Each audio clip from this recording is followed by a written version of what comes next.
Right, so hey everyone, and welcome back to another budget photography video.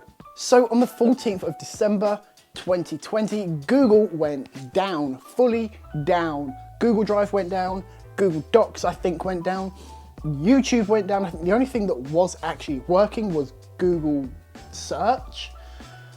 But I am a Google Drive user, and it got me thinking. I rely daily on Google Drive, like literally daily, either for YouTube or personal stuff.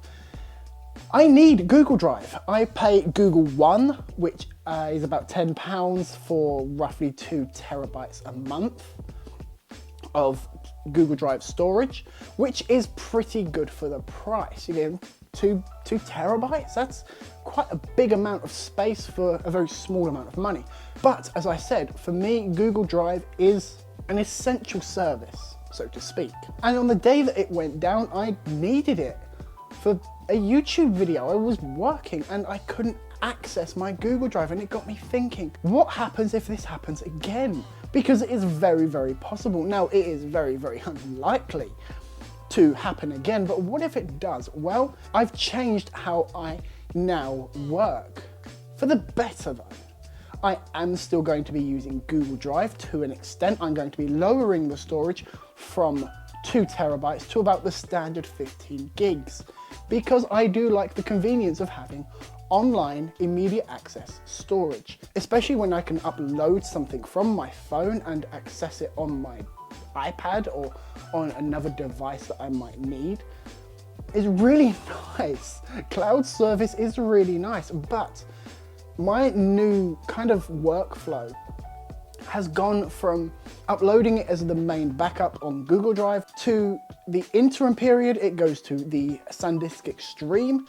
Once I have finished editing, another copy goes to this.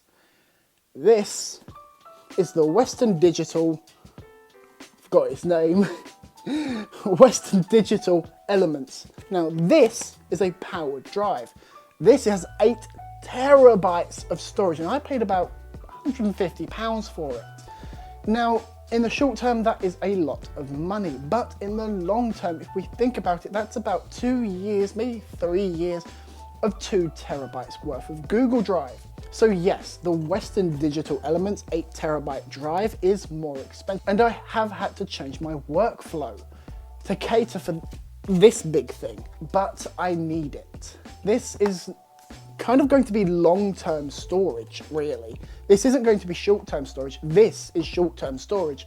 So this is probably what I'll edit off of, and then this is where all the files go when they're,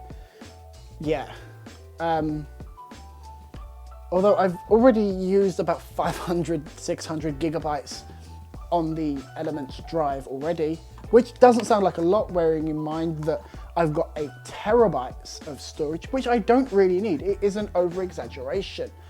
But it is nice to have 8 terabytes as a backup. And what I am hoping to do in the future is to create my own server. Now, I don't have currently the knowledge to create that. I don't know really what stuff to get, and yeah, but that is my 2021 plan, to create a server where I can basically have my own Google Drive, so I can access stuff wherever I am, as long as I have some sort of internet connection. Because I mean, pre-pandemic, I used to do quite a bit of traveling, but coronavirus, so I can't now. And trying to lug around an 8 terabyte powered drive, it's just not feasible, really. Not for me anyway. So, I mean, if I am traveling and I haven't got the server set up, then I will just back it up to one of these. But that might not be enough for certain projects. We don't know. But I can't carry that around. So my idea, as I said, is to start a server of my own so that I can access it wherever I am. This isn't really a review of the Western Digital Elements drive. This is just my plans for the future going forward for my photography and videography on YouTube. Anyway guys, this is a really short video today, so I will see you in the next one.